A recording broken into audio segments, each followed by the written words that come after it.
Wanna know how to calculate factorial of a number in Java? Well, no worries. In this video, I'm going to show you an easy step-by-step guide on how you can do it.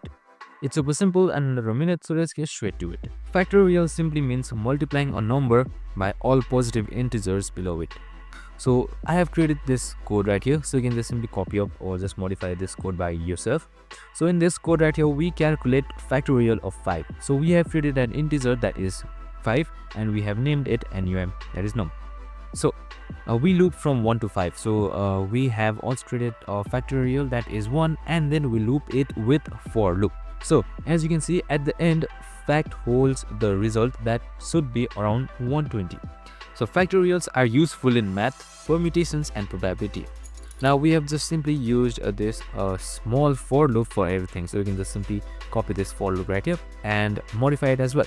So we can just simply run this code to check the results and it should go with 5 times 4 times 3 times 2 times 1 and that should be around 120. And that's it. I hope this video helped. If it did, make sure to like, subscribe and tune in with us for more of these videos. See you in the next one.